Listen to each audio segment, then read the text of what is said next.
हमारा बच्चा कि जब अल्टरनेटिंग ईएमएफ को हम लोग अप्लाई करेंगे तुम्हारा क्या कैपेसिटर में बच्चा, तो क्या मिलेगा हमको, ठीक है। तो when alternating EMF applied to a capacitor, तो इस तरह का सर्किट जो होगा उसको क्या बोलेंगे, purely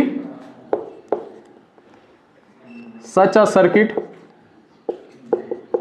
is called what, purely capacitive circuit. Such a circuit is called purely capacitive circuit बच्चा, ठीक। अच्छा देखो अब यहां पर देखना, अल्टरनेटिंग ईएमएफ हम लोग अप्लाई कर रहे हैं बच्चा कैपेसिटर में। अब जब तुम्हारा अल्टरनेटिंग ईएमएफ अप्लाई करेंगे तो कैपेसिटर का काम क्या होता है, चार्ज को स्टोर करना बच्चा। तो अल्टरनेटिंग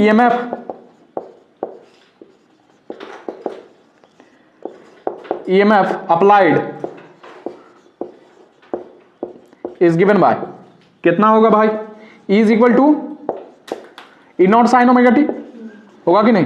तो लिख सकते हैं E is equal to E naught sine omega T.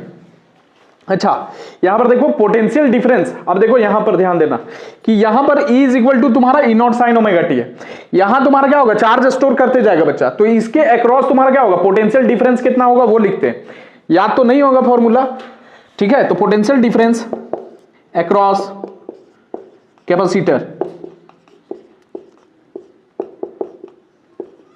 याद रखना तुम्हारा Q इज इक्वल टू क्या होता है, CV होता है बच्चा। तो यहां से तुम्हारा लिख दे तुम्हारा अगर, तो ये VC तुम्हारा निकालेंगे तो क्या निकलेगा, Q अपॉन C निकलेगा कि नहीं निकलेगा, बोलो कोई दिक्कत। अब देखो ये कैपेसिटेंस तुम्हारा इसका कितना है, C है बच्चा, बात समझ में आ रहा है कि नहीं आ रहा। तो ये क्या होगा VC, अच्छा E इज इक्वल टू क्या लिख सकते हैं, VC लिख सकते हैं, और ये क्या होगा तुम्हारा Q अपॉन C, यही वाला तो पोटेंशियल डिफरेंस होगा। बात समझ में आ रहा है कि नहीं आ रहा, लिख सकते हैं, देखना यहां से Q is equal to C भी होता है बच्चा, बात समझ में आ रहा है। तो VC कितना निकलेगा, Q अपॉन C निकलेगा बच्चा, बात समझ में आ रहा है कि नहीं आ रहा, कोई दिक्कत है यहां तक, बोलो।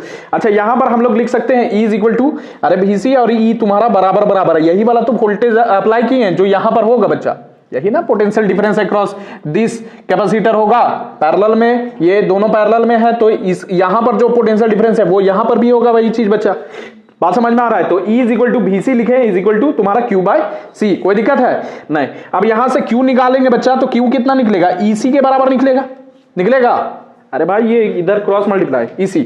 अब यहां पर लिख सकते हैं तुम्हारा ये क्या हो जाएगा, E not C sign omega t होगा, बोलो कोई दिक्कत। ये पहला इक्वेशन, ये वाला तुम्हारा क्या दे दे, दूसरा दे दो, ठीक। अब देखो यहां से क्या करते हैं, इसको डिफरेंशिएट करते हैं बच्चा।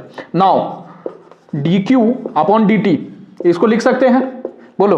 तो यहां पर क्या हो जाएगा, ये हो जाएगा तुम्हारा E नॉट C बाहर कांस्टेंट है बच्चा, और डिफरेंशिएशन किसका होगा, साइन ओमेगा टी का अपॉन क्या हो जाएगा तुम्हारा, बताओ, ये dt हो जाएगा बच्चा, बात समझ में आ रहा है, कोई दिक्कत है यहां तक।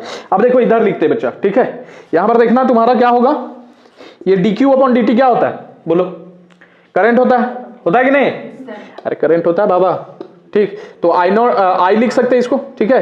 अच्छा यहां पर तुम्हारा क्या हो जाएगा, E not upon E not into C, और साइन का क्या निकलेगा तुम्हारा, बोलो, कॉस निकलेगा। कॉस तुम्हारा यहां पर ओमेगा निकलेगा, पहले इसका कोफिशिएंट है ओमेगा बाहर, और कॉस ओमेगा टी हो जाएगा, कोई दिक्कत। अच्छा इसको हम लोग लिख सकते हैं क्या, देखो तो ऐसे I इज इक्वल टू तुम्हारा ये ओमेगा C को हम लोग नीचे रखते हैं ऐसे 1 अपॉन ओमेगा C, कोई दिक्कत, बताओ, वही चीज बनाएगा रे, वही चीज आएगा ना। तो यहां से कॉस ओमेगा टी, अच्छा हमको कॉस ओमेगा टी के टर्म में लाना नहीं है, हमको साइन ओमेगा टी के टर्म में लाना होगा, तभी फेज डायग्राम और वेव डायग्राम बना पाएंगे बच्चा। तो इसको हम लिख सकते हैं क्या, देखो तो यहां तक, यहां पर लिखेंगे, यहां पर I नॉट इसको लिख सकते हैं, ये वाला और ये वाला तुम्हारा कांस्टेंट हो गया, तो ये पूरा कांस्टेंट मिलेगा, तो इसको I नॉट लिख दिया जाता है, ठीक है। और यहां पर कॉस ओमेगा टी को हम लोग लिख सकते हैं sine pi by 2 plus omega T लिख सकते हैं, बोलो, वही चीज बनाएगा रे, कॉस ओमेगा टी निकलेगा, ठीक है। बात समझ में आ रहा है कि नहीं, sine pi by 2 plus theta उतना ही निकलेगा, कॉस थीटा होता है बच्चा, बात समझ में आ रहा है कि नहीं आ रहा, बोलो कोई दिक्कत। अच्छा इसको ओमेगा टी को पहले लिखना होगा, तभी ना बता पाएंगे कि फिर आगे है कि पीछे है, कौन आगे का जा रहा है कौन पीछे जा रहा है बच्चा। तो यहां से लिख सकते हैं I is equal to I not, और यहां पर क्या लिखेंगे, omega sine omega T plus pi by 2 बच्चा, बात समझ में आ रहा है, कोई दिक्कत है इसमें, बताओ। अच्छा यहां से लिखेंगे वेयर इसको इक्वेशन कितना दे दे, तीसरा, ठीक। अच्छा यहां पर लिख सकते हैं ये, अच्छा चल लिख पहले लिखो। देखो बच्चा, यहां से तुम्हारा हम लोग कह सकते हैं वेयर, ये आई नॉट को क्या बोला जाएगा, आई नॉट को बोल सकते हैं हम लोग E naught upon 1 upon omega C. कोई दिक्कत, बोल सकते कि नहीं बोल सकते। और ये क्या है, पीक वैल्यू ऑफ करंट बच्चा, वैल्यू ऑफ करंट। अब हम लोग क्या करेंगे कि यहां से तुम्हारा वेव डायग्राम और तुम्हारा थी बनाते हैं, ठीक है। तो वेव और तुम्हारा क्या हो गया, टाइम डायग्राम बच्चा, इधर हो गया। और उधर क्या बनाते हैं, फेजर डायग्राम। यहां पर देखना एक चीज, हम लोग के पास तुम्हारा ई का वैल्यू कितना था, ई का वैल्यू था तुम्हारा E naught sine omega T बच्चा। और करंट कितना मिल रहा था, I naught sine omega T plus pi by 2। इसका मतलब क्या है, करंट आगू चलेगा, पाई बाय 2 से आगे चलते जाएगा तुम्हारा अल्टरनेटिंग ईएमएफ की तुलना में omega T plus pi by 2 है, तो यानी पाई बाय 2 से ये आगे चलते जाएगा बच्चा। अब इसी चीज को हम लोग क्या करेंगे, देखेंगे तुम्हारा ग्राफ में बच्चा, ठीक है। तो इधर लिख देते हैं तुम्हारा, इधर फेजर डायग्राम हम लोग ड्रॉ करेंगे और उधर वेव डायग्राम बच्चा, ठीक है। तो इधर लिखे, चलो वेव डायग्राम यहां पर बना सकता है तुम लोग, ऐसे बनाना है। ये तुम्हारा बना दिए तुम्हारा अल्टरनेटिंग ईएमएफ बच्चा, ठीक है। अल्टरनेटिंग ईएमएफ के लिए ये वाला हो गया, ये लिख लो टाइम, टाइम इधर होगा, टाइम पास हो रहा है, ठीक। अब यहां पर देखना ये ई नॉट हो गया, ठीक। अच्छा यहां से जाएगा तुम्हारा ई एंड आई ऐसे करके, ठीक है, कोई दिक्कत। अब देखो करंट का बनाएंगे बच्चा, यहां पर देखना ई कितना हो गया, E naught sine omega T, और आई कितना हो गया, I naught sine omega T plus pi by 2। अब टी का वैल्यू बैठाते जाओ, टी इज इक्वल टू जब 0 है बच्चा तो ये वाला 0 हो गया, ठीक। सुनो ध्यान से, omega t, t is equal to जब 0 है तो ये पूरा, ये वाला ओमेगा टी 0 हो गया पूरा, ठीक है। बचेगा का पाई बाय 2, तो साइन पाई बाय 2 कितना होगा, 1 होगा, तो बचेगा का आई नॉट हो जाएगा बच्चा। तो यहां पर कहीं पर आई नॉट हम लोग लिखते बच्चा, ये क्या हो गया प्लस आई नॉट बच्चा यहां पर। तो यहां से तुम्हारा क्या होगा, यहां से तुम्हारा स्टार्ट होगा बच्चा कहीं से, ठीक। अच्छा यहां पर देखना टी जब तुम्हारा यहां पर काची है, यहां टी बाय 4 है बच्चा, ठीक। ये क्या हो गया टी बाय 2 हो गया बच्चा, ठीक। और यहां पर क्या हो जाएगा, ये 3 टी बाय 4 होगा बच्चा। बात समझ में आ रहा है कि नहीं आ रहा है। और ये पूरा टी होगा बच्चा, बुझलेस, कोई दिक्कत। अब देखो टी बाय 4 पर देखते हैं हम लोग, जब ओमेगा टी बाय 4 लिखते हैं तो यहां पर क्या हो जाएगा प्लस पाई बाय 2। यहां पर देखना ओमेगा टी 2 पाई हो गया भैया, और यहां पर 4, तो ये 2 कट गया, और प्लस पाई बाय 2 यानी पाई बाय 2 प्लस पाई बाय 2 कितना मिलेगा, पाई मिलेगा बच्चा। बात समझ में आ रहा है, पाई बाय 2 प्लस पाई बाय 2 कितना हो गया, पाई मिलेगा। और साइन पाई क्या होता है, 0 होता है बच्चा। बात समझ में आ रहा है, साइन पाई तुम्हारा क्या हो जाएगा, 0 हो जाएगा, तो तुम्हारा साइन 0 मतलब साइन पाई 0 हो जाएगा, तो ये पूरा करंट क्या हो जाएगा, 0 हो जाएगा बच्चा। तो यहां पर टी बाय 4 पर क्या मिलने वाला है, करंट बोलो 0 मिलने वाला है बच्चा। बात समझ में आ रहा है, यही वाला चीज तुमको क्या करना है, यहां पर ड्रॉ करना है बच्चा। उसी तरह तुम्हारा टी बाय 2 पर अगर निकालेगा तो टी बाय 2 पर क्या होगा तुम्हारा, टी बाय 2 तो क्या हो जाएगा ओमेगा टी बाय 2, ठीक, और प्लस पाई बाय 2 है यहां पर, ठीक है। तो ओमेगा टी क्या हो गया 2 पाई हो गया, और यहां पर 2 बच्चा प्लस पाई बाय 2। बात समझ में आ रहा है, ये 2 कट जाएगा तो बचेगा का 3 पाई बाय 2 बच्चा। साइन 3 पाई बाय 2 क्या होता है, -1 होता है बच्चा।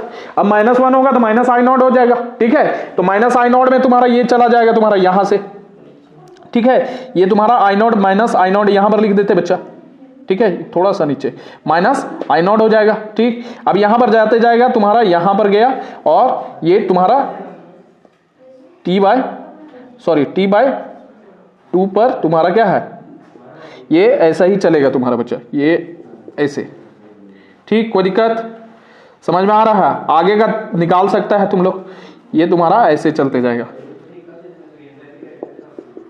ऐसे चलते जाएगा। बात समझ में आया कि नहीं आया।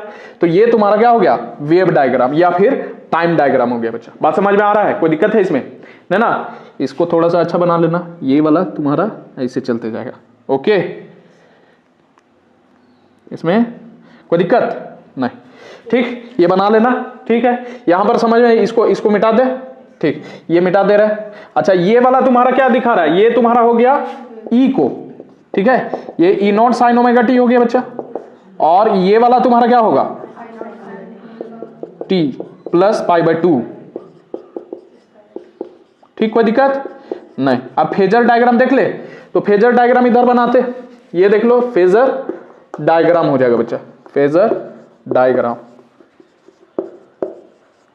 यहां पर देखो ये तुम्हारा क्या हो गया, एक्स वाई हो जाएगा बच्चा, ये एक्स हो गया, ये वाई हो गया, ये माइनस वाई और ये माइनस एक्स। ठीक, अब देखना ओमेगा टी से तुम्हारा ये वाला, तो ये ई नॉट तुम्हारा निकलेगा, ये तुम्हारा ई नॉट हो गया बच्चा, क्या हो गया ई नॉट, ये तुम्हारा ई नॉट निकला और ये ओमेगा टी एंगल पर है। बात समझ में आ रहा है। अब यहां पर देखना करंट तुम्हारा क्या है, current omega T plus pi by 2 है, तो इधर से तुम्हारा इधर पाई बाय 2 आगे जाएगा बच्चा, तो यहां पर तुम्हारा करंट क्या होगा, ऐसे करके तुम्हारा निकलेगा बच्चा, ये आई नॉट होगा। कोई दिक्कत बताओ, ये तुम्हारा कितना हो जाएगा एंगल बोलो, ये पाई बाय 2 हो जाएगा बच्चा, या 90 लिख लो, जो भी लिखना है 90 डिग्री। बुझलिस कि ना बुझलिस, इसमें कोई दिक्कत। तो ये फेजर डायग्राम हो गया और ये वेव डायग्राम, इसको छाप लो। देखो तो ये तो समझ में आ गया होगा बच्चा। यहां पर एक चीज देखना तुम्हारा कि जब तुम्हारा करंट मैक्सिमम है, सुन लो, जब करंट तुम्हारा मैक्सिमम है तो वोल्टेज जो है वो मिनिमम है, जीरो है बच्चा इधर, ठीक है। यानी करंट जब मैक्सिमम तो वोल्टेज क्या हो गया, जीरो हो गया बच्चा। बात समझ में आ रहा है, ठीक। अच्छा, ये तुम्हारा मैक्सिमम से जब जीरो हो जाता है बच्चा तो तुम्हारा वोल्टेज क्या है, मैक्सिमम है बच्चा। बात समझ में आ रहा है। और जब नेगेटिव डायरेक्शन में ही मैक्सिमम होता है तब ये वोल्टेज तुम्हारा क्या होता है, जीरो होता है बच्चा। बात समझ में आ रहा है। तो इसका मतलब आई नॉट पहले से चल रहा है। बात समझ में आ रहा है कि नहीं, अरे ये मैक्सिमम है तब ये वाला जीरो है, इसका मतलब आई नॉट पहले है बच्चा। बात समझ में आ रहा है। मतलब आई नॉट जो है यानी करंट जो है वो तुम्हारा क्या कर रहा है, लीड कर रहा है बच्चा। बात समझ में आ रहा है, लीडर होता है ना, तो करंट क्या कर रहा है, लीड कर रहा है। किसको लीड कर रहा है, तुम्हारा ईएमएफ को बच्चा। बात समझ में, और कितना से, पाई बाय 2 से बच्चा। तो ये वाला चीज लिख लेना, करंट लीड्स एसी, या जो भी लिखता है अल्टरनेटिंग ईएमएफ या alternating EMF by pi by 2 बच्चा। फेज डिफरेंस इसमें निकाल लो, तो फेज डिफरेंस निकाल सकता है डायरेक्ट, पाई बाय 2 लिख दें, डायरेक्ट लिख दें। फेज डिफरेंस तुम्हारा कितना हो जाएगा, पाई बाय 2 का। फाई से दिखा लेगा ना कि फेज डिफरेंस भी लिख दें अलग से, तो फाई नीचे लिख लेना, फाई कितना हो जाएगा, पाई बाय 2 के बराबर। ठीक है, कोई दिक्कत, ठीक। अच्छा, इसमें आप देखो आगे हम लोग को देखना है कैपेसिटिव रिएक्टेंस बच्चा। ये मिटा दिया जाए, अच्छा लिख लो लिख लो। देखो कैपेसिटिव रिएक्टेंस देखते बच्चा, ठीक है। कैपेसिटिव रिएक्टेंस जैसे इंडक्टिव रिएक्टेंस लिए थे ना, कैपेसिटिव रिएक्टेंस उसी तरह का होगा बच्चा, कैपेसिटिव रिएक्टेंस। और इसको दिखा रहे किससे, एक्स सी से बच्चा। वहां पर क्या था तुम्हारा एक्स एल था, ठीक है, यहां पर एक्स सी से दिखाएंगे। तो कैपेसिटिव रिएक्टेंस एज हम लोग जानते हैं क्या, यहां से कंपेयरिंग, रुक जाओ, comparing I not is equal to, ये कितना था 1 अपॉन ओमेगा सी। अच्छा 1 नहीं था, ई नॉट था बच्चा, था ना, ठीक। विथ क्या, ई नॉट अपॉन आर। तो यहां पर देख सकते हैं ई नॉट है बच्चा, और आर की जगह पर तुम्हारा क्या है 1 बाय ओमेगा सी। यानी 1 बाय ओमेगा सी को हम लोग बोल सकते हैं, oh so omega C, sorry 1 by omega C, 1 by omega C has the dimension of resistance बच्चा। बोल सकते कि नहीं बोल सकते, बोलो, ठीक। तो इसी को हम लोग बोलते हैं द टर्म तुम्हारा, the term 1 by omega C, इसको क्या बोलते हैं हम लोग, capacitive, is called capacitive reactance बच्चा, कैपेसिटिव रिएक्टेंस। अब देखना कैपेसिटिव रिएक्शंस का फिजिकल मीनिंग क्या है भैया, कैपेसिटिव रिएक्टेंस, सिंस ये आर जैसा काम कर रहा है बच्चा, इसका मतलब क्या है कि ये भी अपोजिशन करेगा बच्चा। तो capacitive reactance is the effective opposition effective opposition offered to flowing of current, कहां से? Through the capacitor. यानी कैपेसिटर से जब करंट पास करेगा तो करंट क्या होगा? करंट को अपोजिशन फेस करना पड़ेगा। इसी बिहेवियर या फिर तुम्हारा बोल सकता है गुण को हम लोग क्या बोलते हैं? कैपेसिटिव रिएक्टेंस बच्चा, ऑफ करंट थ्रू कैपेसिटर। ये चीज लिख लेने का। और यहां पर देखो, अब कैपेसिटिव रिएक्टेंस तुम्हारा का बिहेवियर हमको देखना है बच्चा, ठीक है। अच्छा, इसका तुम्हारा क्या होगा? इसका इसी तरह तुम्हारा एसआई यूनिट लिखेंगे तो क्या लिखेंगे? ओम ही लिखेंगे बच्चा, ठीक है, ओम। तो पूछ सकता है तुम्हारा कि कैपेसिटिव रिएक्टेंस या फिर इंडक्टिव रिएक्टेंस का सर क्या होगा, मतलब एसआई यूनिट, तो ओम होगा बच्चा। बात समझ में आ रहा है कि नहीं आ रहा? कोई दिक्कत? अब यहां पर देखना, behaviour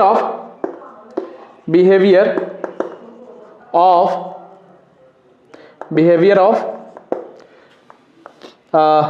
XC in DC and AC बच्चा, ठीक। तो इसको देखते हैं। तो पहला एज हम लोग जान रहे हैं, एक्सी इज इक्वल टू क्या हो गया? 1/ω c हो गया बच्चा, ठीक है।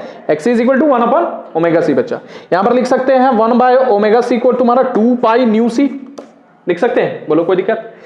समझ में आ रहा है? अब देखो 2π और कैपेसिटेंस हम लोग फिक्स कर दिए, ठीक। तो बच्चा का न्यू पर डिपेंड करेगा डायरेक्ट बच्चा। तो एक्सी हम लोग बोल सकते हैं इनवर्सली प्रोपोर्शनल है न्यू का, बोल सकते हैं, ठीक है, कोई दिक्कत? अब यहां पर देखना तुम्हारा बच्चा, एक चीज देखना, फॉर डीसी के लिए तुम्हारा क्या होगा? न्यू कितना है? 0 है, ठीक। तो एक्सी कितना निकल जाएगा? यहीं से निकालेंगे तो क्या निकलेगा तुम्हारा? 0। और एक्सी कितना आ जाएगा? इनफाइनाइट आएगा कि नहीं आएगा? अब इनफाइनाइट कहने का मतलब है एक्सी इनफाइनाइट हो गया, यानी बहुत ज्यादा हो गया बच्चा, ठीक है। जब ज्यादा होगा तो सबसे ज्यादा तुम्हारा ये अपोजिशन फेस करेगा तुम्हारा करंट बच्चा, जब पास करेगा कैपेसिटर से। और कैसा करंट? डीसी करंट जब पास करेगा तब बच्चा।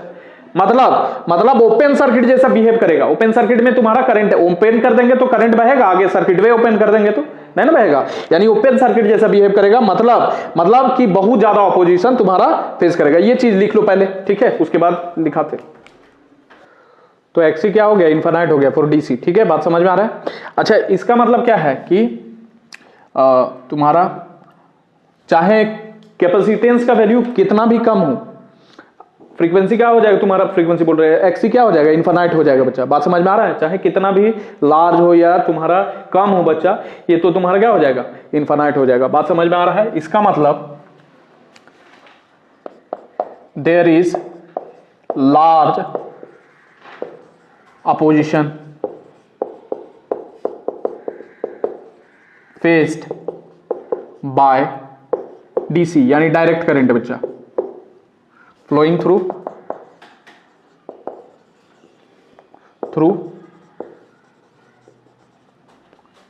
क्या?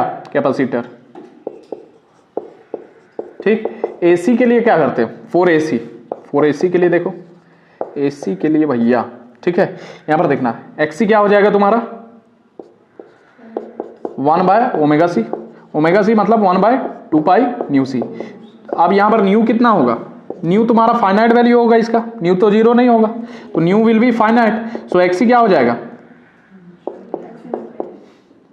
XC will also be finite बच्चा।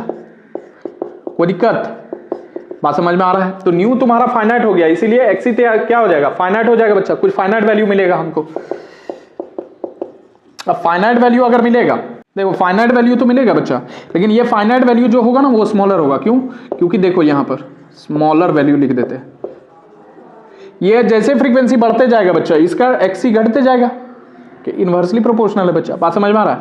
फ्रीक्वेंसी बढ़ाते जा रहे हैं तो एक्सी क्या होते जाएगा? घटते जाएगा। ये यानी एसी का जितना ज्यादा फ्रीक्वेंसी होगा बच्चा, जैसे हम लोग घर में कितना यूज करते हैं? 50 हर्ट्ज जो इंडिया में आता है। यूएस वगैरह में तुम्हारा यूएस हो गया, कनाडा हो गया, यूके वाला जितना भी था कंट्री गवर्न किया, यूके वाला तुम्हारा 50 हर्ट्ज वाला चलता है।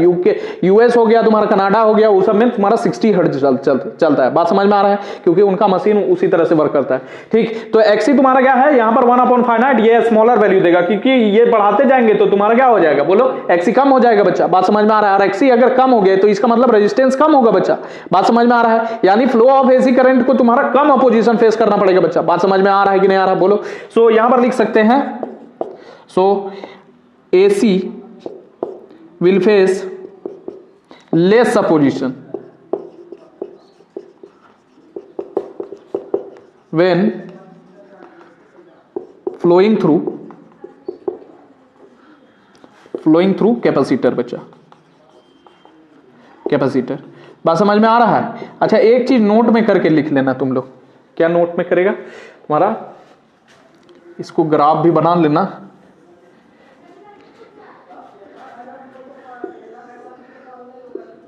For large frequency, large frequency अगर है बच्चा, लार्ज फ्रीक्वेंसी एकदम, तो लार्ज कह दो कि इनफाइनाइट भी मान ले इसको।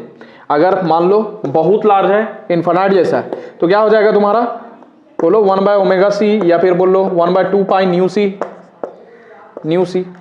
अगर nu, if nu tending to infinity बच्चा, ठीक है, यानी बहुत लार्ज, तब तुम्हारा एक्सी क्या हो जाएगा, 0 के बराबर हो जाएगा बच्चा, क्योंकि 1/∞ क्या होगा, 0 के बराबर होगा बच्चा। मतलब अगर इस तरह का है कि इतना लार्ज है, जैसे जैसे फ्रीक्वेंसी बढ़ाते जाएंगे तुम्हारा रिएक्टेंस क्या होते जाएगा, घटते जाएगा, यानी रेजिस्टेंस क्या हो जाएगा, बहुत कम हो जाएगा बच्चा।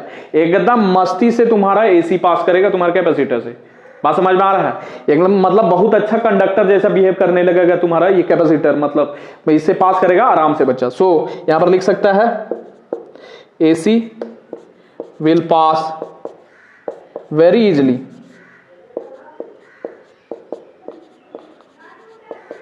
through the capacitor बच्चा। तो हम लोग देखे क्या तुम्हारा बच्चा, यहां पर इसका ग्राफ बना दे। देखो ये ग्राफ हो गया तुम्हारा, यहां पर देखना, ये तुम्हारा क्या हो गया, ये ग्राफ इस तरह से रहेगा तुम्हारा। यहां पर देखना, जब इधर हम लोग क्या करते हैं, न्यू, जब तुम्हारा न्यू क्या है, कम होते जाएगा, तो तुम्हारा एक्सी क्या होते जाएगा, बढ़ते जाएगा बच्चा। यहां पर देखना, अरे भाई न्यू कम होगा तो एक्सी बढ़ेगा, तो न्यू इधर कम है तो एक्सी बढ़ा हुआ है बच्चा। जैसे जैसे न्यू ज्यादा होते जा रहा है तो तुम्हारा एक्सी घटते जा रहा है। देख लो, बात समझ में आ रहा है, बुझलिस कि ना बुझलिस?